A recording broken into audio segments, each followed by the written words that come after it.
Before I get on with this video, there are a few things I want to mention, a few things I want to bring up that I didn't bring up in my last video. The one about how women's wrestling was better back in the Attitude Era and Ruthless Aggression Era than it is now, and this whole women's wrestling and women's revolution is so great now is bullshit. I am going to actually kind of go into more detail on it in this video. There are going to be specific points in this video where I talk about different things. However, I just want to get out of the way that certain things I missed were, for example, how could the Attitude Era have been so sexist when they heavily featured the fabulous Moolah and Mae Young, two women who were very old at the time, and yet were heavily featured in the oh-so-sexist and degrading Attitude Era. Yet Moolah and Mae Young were way more over and more entertaining than fucking Sasha Banks or Charlotte. And, what else? In the Ruthless Aggression Era, it was either a Raw match, a pay-per-view match, or both, where they had Trish Stratus and Lita take on Chris Jericho and Christian. Again, I ain't seeing that today, okay? Now, I know Hell in a Cell passed, and they had Sasha and Charlotte main event in Hell in a Cell, and I know they eventually did have a mixed tag match where it was like Charlotte and Rusev versus Reigns and Sasha, but I swear to God, that happened the day after I made my video on women's wrestling. It's almost like the WWE watched my video or something. I'm sure they didn't. But anyway, just a few things I wanted to say to support the argument in my last video even more. Just a few important things I forgot to say. Okay, like, again, the Attitude Era heavily featured Moolah and Young, two women who were extremely old. Again, that's not the common stereotypical idea of beauty, old, wrinkly women. And the Attitude Era was so sexist. I don't see anything like that happening today. Anyway, now that that's over, let's move on to the main part of what this video is actually about.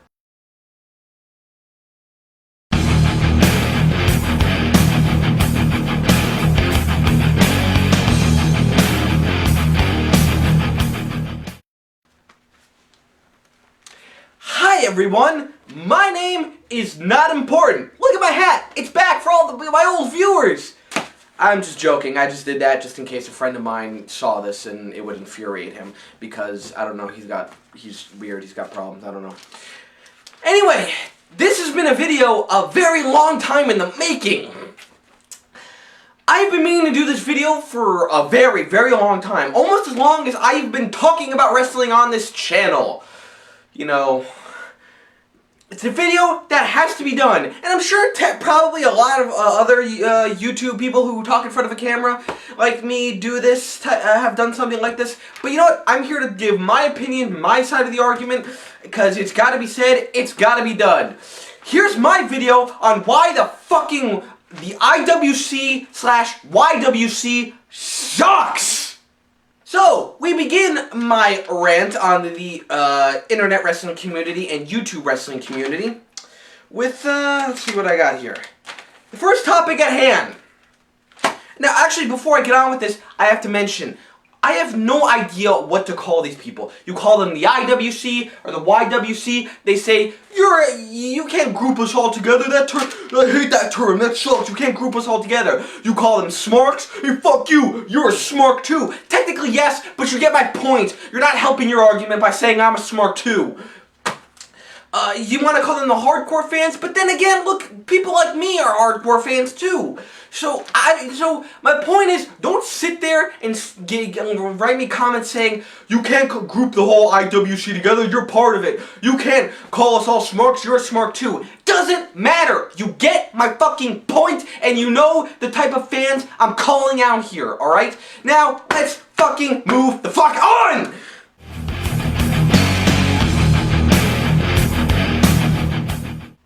Reason number one. These fucking smarks are trying to turn the WWE into an indie fed.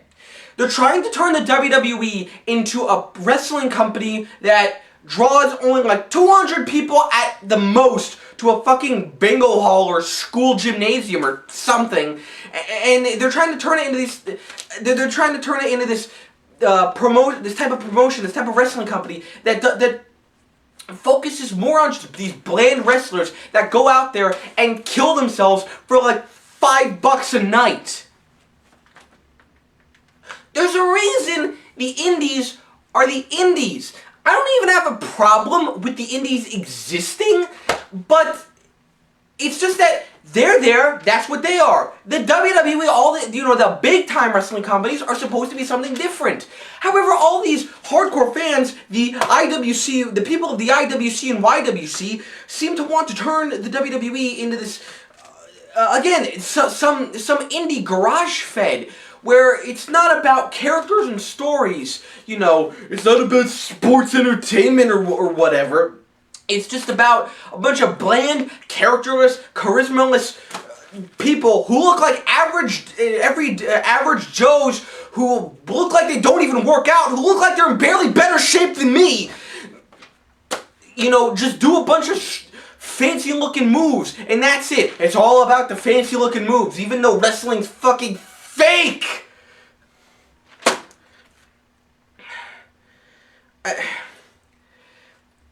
The WWE is supposed to be different. The WWE is supposed to be big time. So tell me, why? Why do you want to turn the WWE into this indie fed? And here's the thing, whether I like the indies or not doesn't matter. If you can have what you like, you can have like ROH and New Japan over there and have the WWE be what it is over here. I'm not trying to say what the WWE is right now is good, because it's not. It fucking sucks, and anyone who defends what the WWE is right now is fucking idiot. But the point is, why do you want these fans want to turn every wrestling promotion into the exact same thing? Well then, if the WWE becomes some indie fed or ROH or like New Japan, tell me guys, what's the point of then having ROH or New Japan or any of these other indie feds you like? Huh? Tell me, what's the point? Variety is the spice of life. You gotta have something different. Okay? And if every company's the same, there's no point. Then you might as well just have one company. What made the Monday Night War and Attitude Era so great is that you had companies that were different. Okay, sure, the WWF and WCW had a lot of similarities, but they were different. But then on the side, you had ECW. And what ECW was, and what made ECW special, and what ECW prided itself on being, was different. Was something different. Not like the others. Not like the big time guys like the WWF and WCW. You can't make everything the same. We gotta have something different, or what's the point in having multiple promotions, multiple wrestling companies? This is a problem that TNA has run for years. They try so hard to be some fucking weird hybrid of WCW and ECW. Failing to understand that what made ECW so special was that they were different, and they didn't try to be like everyone else. Look what it's done for look what trying to be another company has done for TNA. It's a fucking mess. That should be out of fucking business, but that's another rant for another day. So enough with this trying to turn WWE into a fucking indie fed. I've already spent too much time on this topic. I still got another fucking list to go.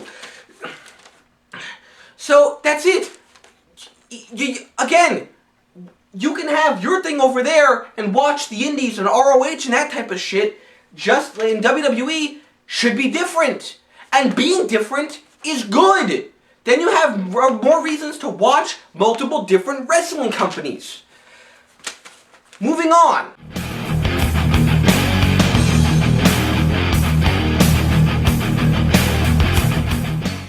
Oh, yeah. Oh, fucking yeah. This is a big one. This is a fucking big one.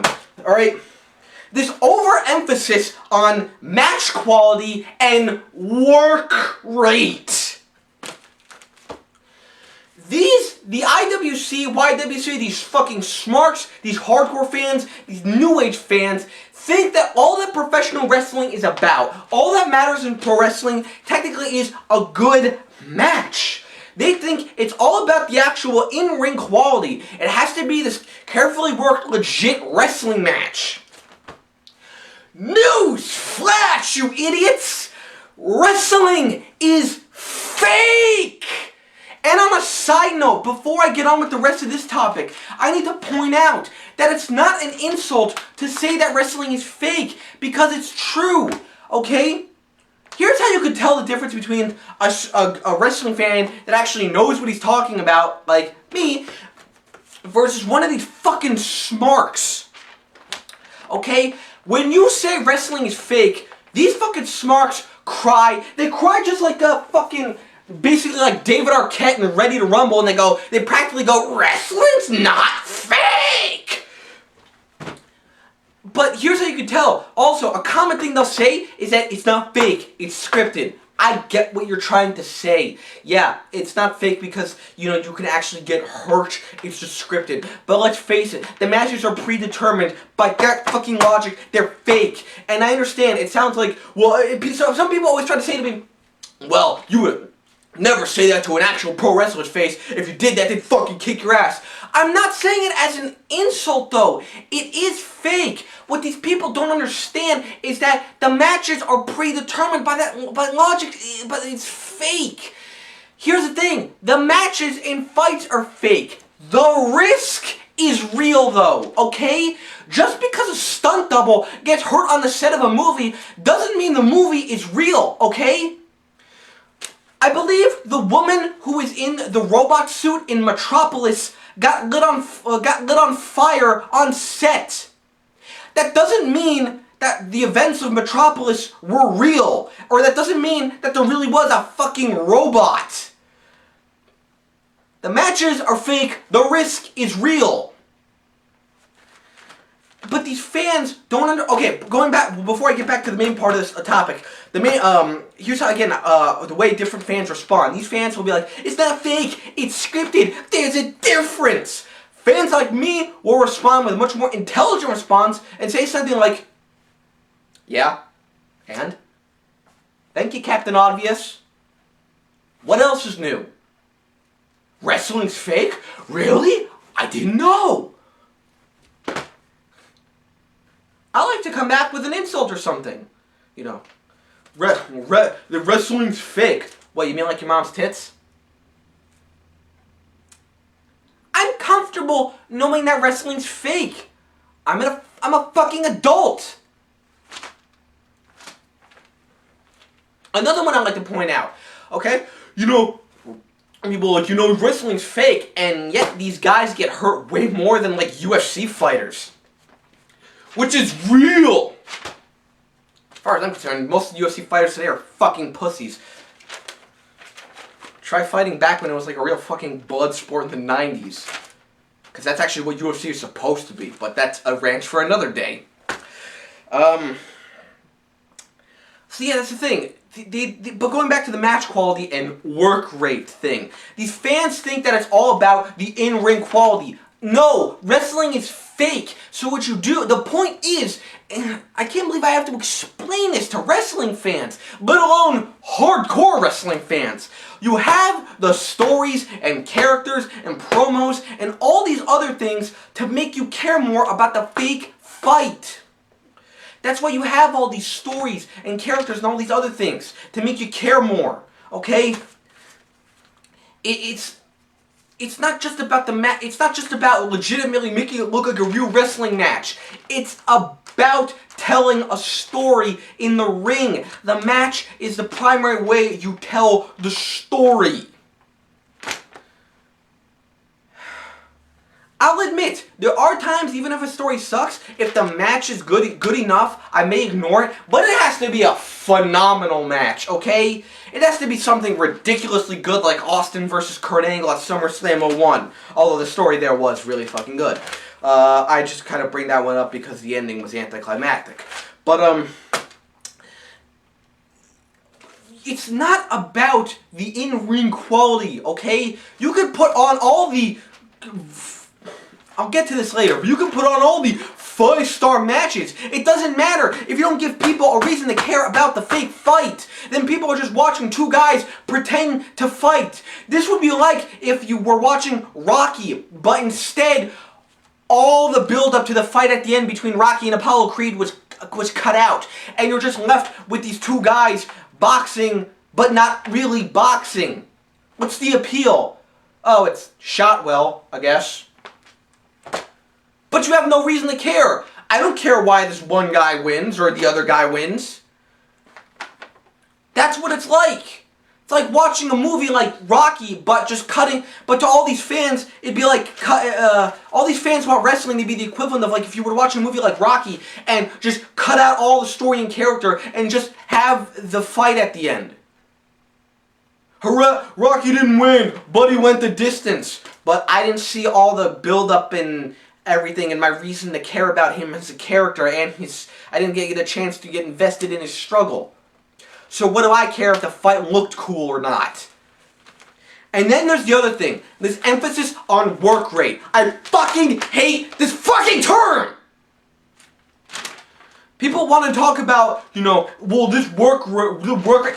You want to know what work rate is? Work rate is a meaningless... I'll tell you what work rate is. Work rate is a meaningless fucking term made up by other wrestlers in shoot interviews to try to justify why they are better despite not being as big, despite not being as good, or despite not drawing as much money.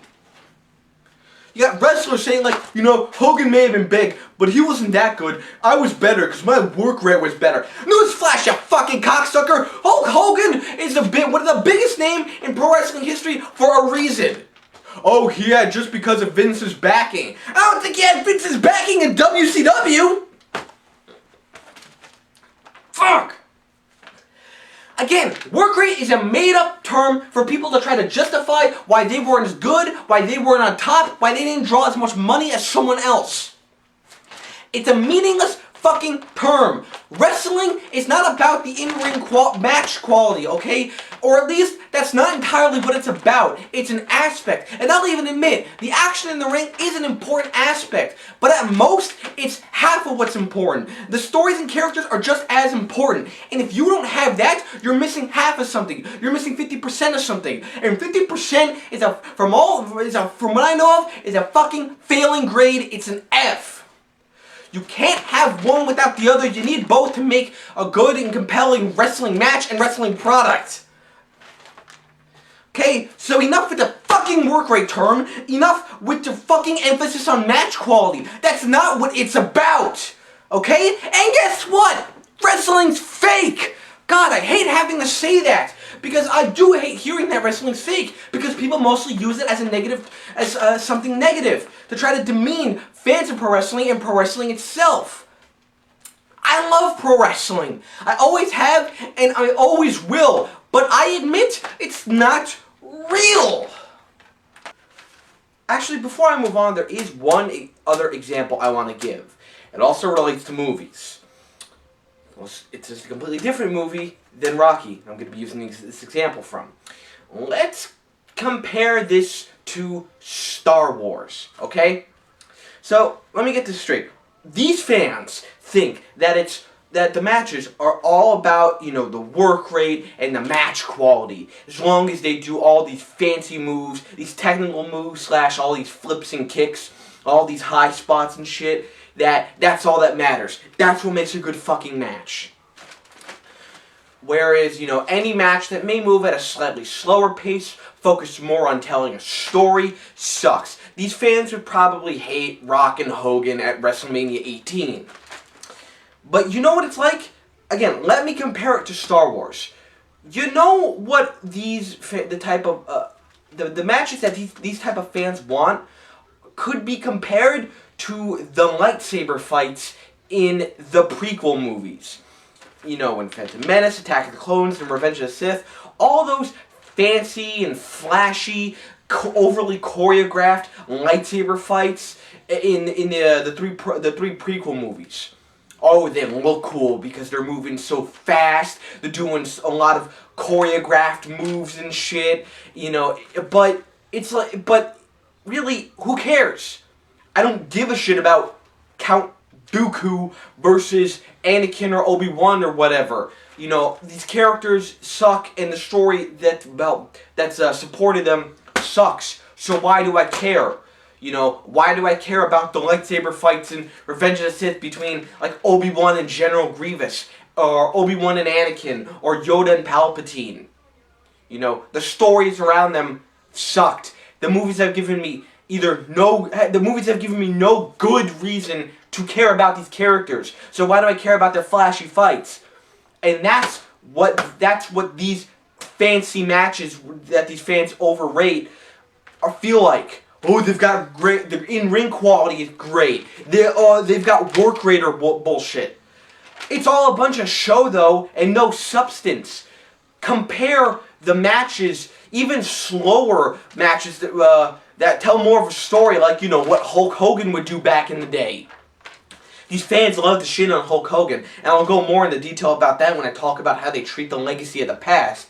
But the fights that try to focus, the matches that focus more on a story, maybe they're not maybe they're not the flashiest type of matches. They're not the best choreographed or whatever, but they tell a better story, sort of like the lightsaber fights in the original 3 Star Wars movies. Okay, Obi-Wan versus Darth Vader in the original Star Wars wasn't, the most fast-paced, flashiest, overly choreographed fight. I cared about what was going on a lot more in that fight, though, than I did Anakin and Obi-Wan in Revenge of the Sith. Same thing can be compared to, to like Luke and Vader in in Empire Strikes Back and Return of the Jedi. And that's what the matches that actually tell a story, matches like what Hogan and Warrior would do back in the day, that's what they actually feel like. Sure, they're not the flashiest, most choreographed matches of all time, but you care more because you care more about the characters and the stories in the fake fight. Again, I hate being a person who has to say wrestling's fake, because I know many other people say that to demean pro wrestling, but I have to say it to remind certain fans that it's not all about the in-ring quality, and that it's about stories and characters and the story you tell in the ring. So again, that's what it feels like. The matches that these stupid fucking smart fans want are like the equivalent of the lightsaber fights from the Star Wars prequels. Whereas the matches, fans like I want, that tell an actual story and make you care, get you actually invested in what's in the fake fight that's happening in the ring, are like the lightsaber fights in the original trilogy. So I just wanted to give that example, maybe help people understand what I'm talking about more. But now let's finally move on to the next topic.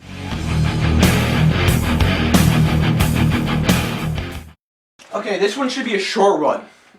The stupid fucking star rating system. Every person who talks about wrestling on the internet, or the majority of them, the majority of the IWC and all that, when they review shows and pay-per-views, I'm not sure if it's just pay-per-views or if they also do it when they talk about like shows like Raw and SmackDown, but they have to rate the matches and determine whether it was, or how many stars it has. Now on the surface this seems like a good idea, but it's not a fucking good idea, okay? Because what most of these people fail to understand is that there's a difference between a match that's on free TV versus a match that's on pay-per-view. And normally matches on pay-per-view are meant to be better. So they're not on the same scale, yet people rate them the same. Okay? Rating a show is okay. I would do that. I would give a show a set amount of stars or a letter grade. But a match? No. I'll tell you whether I liked it or not. And that's what should matter. But here's the fucking problem. Okay? Just about everyone who talks about wrestling on the internet, who's doing what I'm doing, sitting in front of a camera, talking about wrestling, tries to be that idiot Dave Meltzer from the Wrestling Observer newsletter. Everyone on the fucking IWC idolizes this fucking cocksucker, okay? They think he's the biggest authority on wrestling. And he's the one who apparently made up the star rating system for matches. So everyone tries to be him. I can make my own rant on Meltzer and why his opinion holds no water, has no credibility, but that's a rant for another day as well. But again, this whole star rating system is stupid, and unfortunately it's helped lead to this mentality that kind of goes back to the last topic I was talking about match quality and shit. Everyone thinks every match should be a fucking 5-star classic, a 5-star masterpiece. And if it's not, then it sucks. No, it's not. Not everything can be the best. Not everything can be a 5-star masterpiece. If everything is special, then nothing is special. For Christ's sake, I learned that as a little kid. This would be like me not liking a game in my favorite video game series, that being Twisted Metal. Oh, Twisted Metal Small Brawl is not the best, so that means it sucks. Twisted Metal Head On is not the best, that means it sucks. No, it's not as good as the best. Maybe it's still good though. Not everything can be the fucking best. Not everything can be the best, okay? You have something that's good. I'm not saying you have to have something bad, but you're going to have something that's good, something that's better, something that's really great. Not everything's going to be a 5-star masterpiece. God, fuck the star rating system. If you do star ratings for matches, I have no fucking respect for you.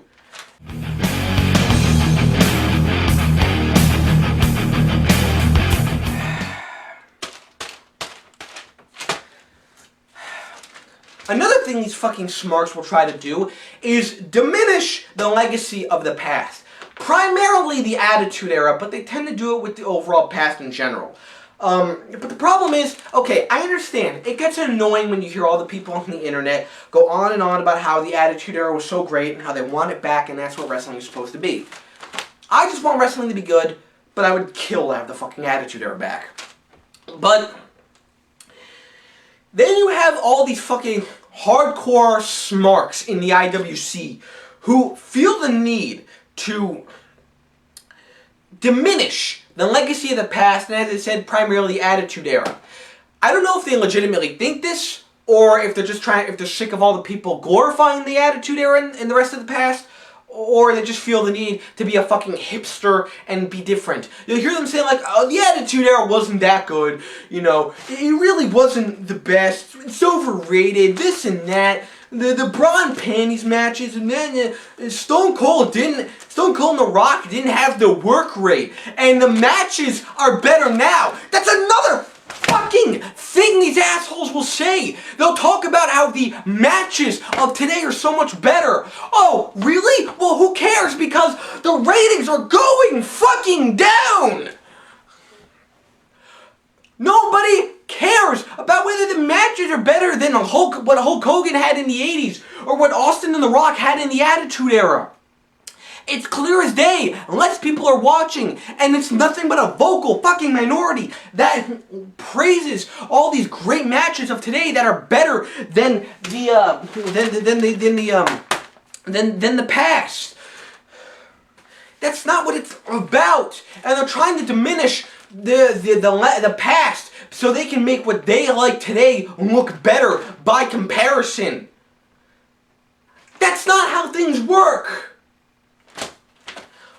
Okay? The Attitude Era was big. The Hogan Era, whatever, of the late 80s, early 90s was big for a reason, because it was good, and it was not because of the fucking match quality. I can't stand when they try to diminish the legacy of the past. It wasn't that good. You'll hear these fucking loser, brony, virgin basement dwelling cocksuckers on like wrestling forum try to be like, well, Masawa and Nakamura are in WWE now, so that automatically makes it better than anything the Attitude Era did. They had more good matches than Rock or Austin ever did. Rock or Austin never had any good matches. When your fucking precious indie midgets like AJ Styles and Sami Zayn and Nakamura sell out a fucking stadium and make the crowd go insane while barely doing anything like Hogan and Rock did at WrestleMania 18, then you can talk about how great wrestling is today and how great the fucking wrestlers you like are, okay? Again, a match like Rock and Hogan where they didn't do much got people way more invested than anything these fucking like Nakamura's and AJ Styles will ever do with all their flips and kicks and shit. God, stop trying to diminish the past just because what you like now sucks. sucks, and you fucking know it!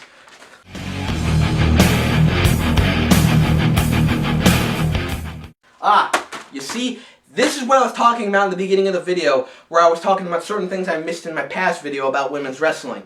Okay? This overemphasis on being a fucking white knight and trying to show that you like women and women's rights and women's problems and women's struggling.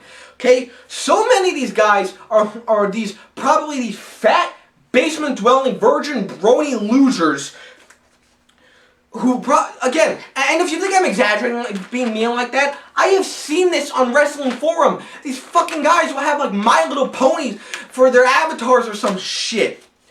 Stop making fun of bronies. It's a legitimate, you're being an asshole. It's a legitimate thing to like. It's just liking a children's cartoon. One, that's for, like, really young children. It's not even because it's girly. If you were like Powerpuff Girls or Sailor Moon, even that would at least be understandable. Especially Powerpuff Girls, because at least that one's kind of funny.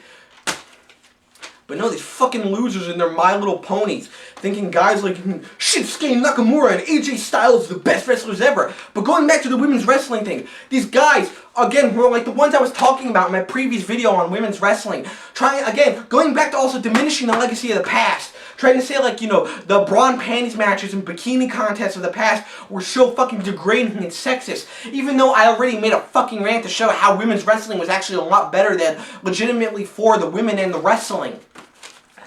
Okay? They'll try to act like now that Sasha and Charlotte made history just because they main evented. Not only that, main evented in a Hell in a Cell. Yeah. But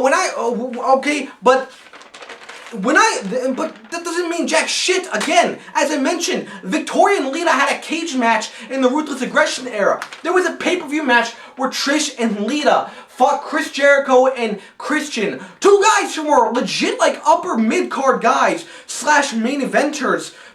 And not just, like, jobbers or anything, okay? We're making history. I don't see any of these cunts winning the IC title, entering King of the Ring, which is another thing I forgot. China was the first and only woman to this day to enter a King of the Ring tournament, but I don't see any of these bitches winning the IC title, entering King of the Ring, or even entering the Royal Rumble anymore. Oh, and something else I forgot in my video. Yes, I was confused on whether China entered 2 Royal Rumbles. She did. China entered the 1999 and 2000 Royal Rumble, making her not only the first woman to enter a Royal Rumble, but the only woman still to this day to enter more than 1 Royal Rumble. I don't see that today, so you can take your women's revolution and shove it up your ass. I don't see the women mixing it up with men and hitting men as much and getting hit by men as much. Now, if you want to say women's wrestling is great like Lucha Underground, where they really do have the women and men fight, that's a different story. But people are primarily talking about in the WWE. And as far as I'm concerned, all these guys are trying to be white knights, trying to tip their fedoras to their ladies and try to make them look good to women, so they'll probably get laid or something. Okay. Again, there's a difference between standing up for women and thinking they should have, like, equality or something, and going overboard and thinking everything women do are good because you have some, like, fucking male guilt or something. Sasha and Charlotte's feud was nothing that special, nothing that good. God damn it. Okay, I don't see these women beating the shit out of each other backstage. God damn it. This overrating of women's wrestling and saying it's so great today is fucking stupid. And my God, I'm trying to act like, oh, it was so terrible because the women took off their clothes more in the past. Well, people cared more, and yet the women still. You get my fucking point on this one. You want me to go into more detail? Watch my previous video on why women's wrestling was better back in the day than it is now. God, my neck feels weird from all the yelling. That's why I'm moving around so oddly. Before I move on to the next topic, actually, there is one more thing about this one I have to say. It also kind of goes to something else that I have a problem with the WWE in particular. But it does kind of pertain to this something I want to talk about in this whole bullshit about how great women's wrestling is today. And that is when the WWE tries so hard to recreate something, I mean, okay, like a bunch of these like smarks and IWC fanboys try to tell fans like me we're living in the past because we never shut up about the Hogan era or the Attitude Era. Look at the WWE living in the past. They're the ones that can never get over actually shit like the Attitude Era. They prostituted out there so much on like the WWE Network. And they have to bring back people like Goldberg and Shane McMahon and Mickie James. Mickie James came back recently on NXT. She's going to fight Asuka or Asuka or whatever her name is for the NXT Women's title. So, someone fucking tell me what is, like who's the ones really living in the past here? Okay? And how does this what does this have to do with women's wrestling today? One example I can give is like, look at that stupid Charlotte versus Natalia match from like I think Extreme Rules, where they blatantly recreated like the Montreal Screwjob or whatever, and the commentators were literally like, "Oh, it's just like let me try to do my best Michael Cole impression. It's just like the Montreal Screwjob. It's Montreal all over again."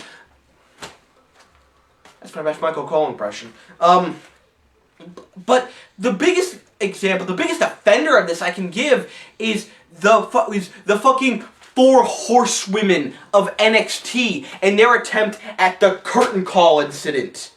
Okay, before I get on with that, what is it? One thing I want to say is that like again, the WWE trying to like recreate the past in a shitty way with their modern shitty versions of it.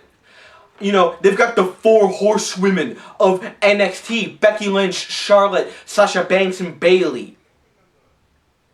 They just want to call them that, A, because Charlotte, being Ric Flair's daughter, is there, and you know, Ric Flair was a member of the original 4 Horsemen, but also because, B, they want to make them seem so. They want to make those 4 seem special. They want to make NXT seem special, which there's nothing wrong with wanting to make your performers and brands seem special. But the problem is, and look, this one I'll admit I don't know much about, and I could be wrong. If I'm wrong, feel free to correct me in the comments. But here's the thing I have to ask. Were Becky, Charlotte, Sasha, and Bayley an actual group? Or did the WWE just call them the 4 Horsewomen because they were the 4 biggest female competitors in NXT at the time? Flair and his group back in the day were a legit group, a faction, a team that actually did things together, okay? That's why they were the 4 Horsemen. I don't think Becky, Charlotte, Sasha, and Bayley were an actual team. I think Becky and Sasha were like a tag team at one point. They were like they were a team at one point. Great, but Charlotte and Bayley were never part of anything together. As far as I can tell, the 4 of them were never a part of an actual group. So how were they the 4 Horsewomen? How? You got people trying to be like, yeah, they're the 4 Horsewomen. They're the female equivalent of the 4 Horsemen. No, they're not. Because these 4 bitches were never an actual group. From what I know of. Again, correct me if I'm wrong. But they were never an actual group, unlike Flair's group, who actually were a team. And what does this have to do with the WWE? And again, another thing I have to bring up now is their attempt. I've always wanted an excuse to talk about this because no one else really talks about that much. Their attempt at recreating the curtain call incident. For those of you who don't know, the curtain call incident, which happened back in 1996, was this. I don't think it was a pay-per-view, but it was like a house show. It was, I think, a show at the Garden. But anyway, what happened was Triple H, Shawn Michaels, Scott Hall, and Kevin Nash broke kayfabe. They broke, once the main event was done, all 4 of them went into the ring and they started embracing. They started hugging. Why? Because this was Scott Hall and Kevin Nash's goodbye to the WWF. They were going to WCW. So it was a legit emotional moment. And it actually broke character. Whether that was good or... It actually broke kayfabe. Now, whether that was good or not is a debate for another time. But it was something legit and genuine. But then at like NXT TakeOver Brooklyn or Respect or whatever they wanted to call it last year, some NXT pay-per-view last year, they have Bayley and Sasha Banks. Yeah, it was Bayley and Sasha Banks fight for the NXT Women's title. And when it's all over, Becky and Sasha, especially Charlotte, they start crying. No, not Becky. Bayley and Sasha like start crying and hugging, and Charlotte and Becky come out, and again they all start crying and embracing.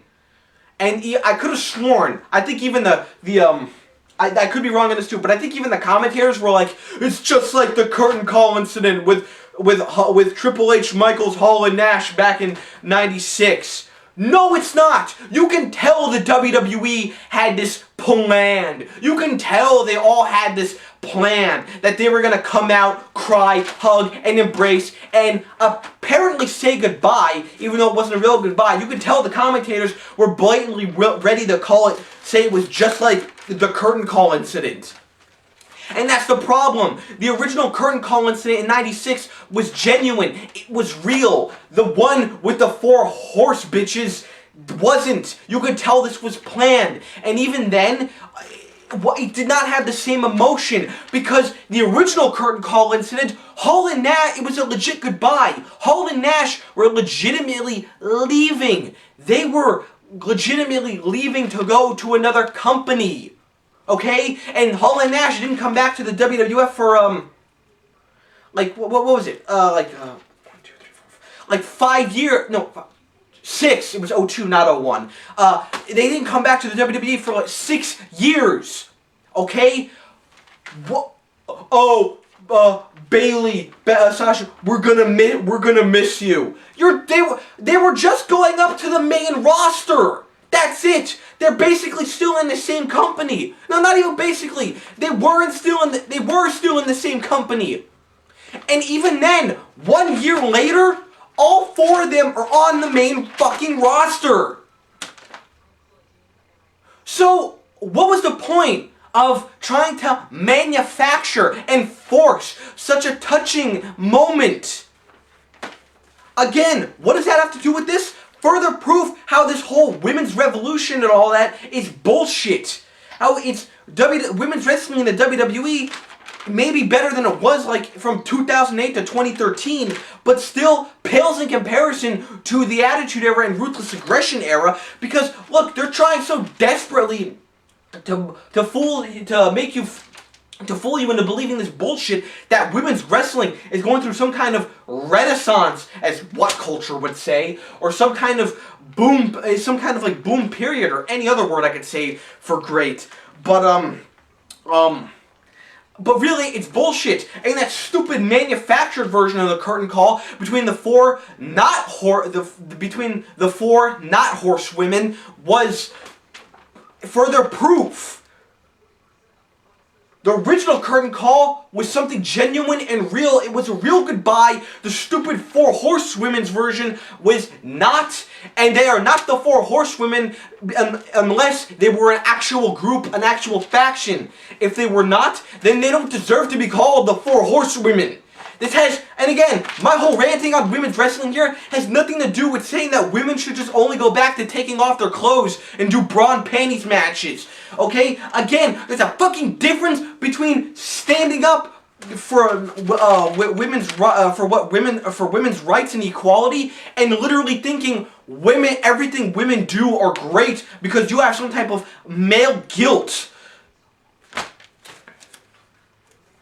So again, that's, again, to round out this topic, enough with this fucking white knighting, you know, and trying to claim that women's wrestling is so great. Most of you probably don't even care anyway. You're probably the same people that viewed women's wrestling back in the day, a few years ago, as the smoke snack piss break. And some of you probably still view it as that now. So again, women's wrestling today still blows, and you're an idiot if you defend it. Now let's finally move on.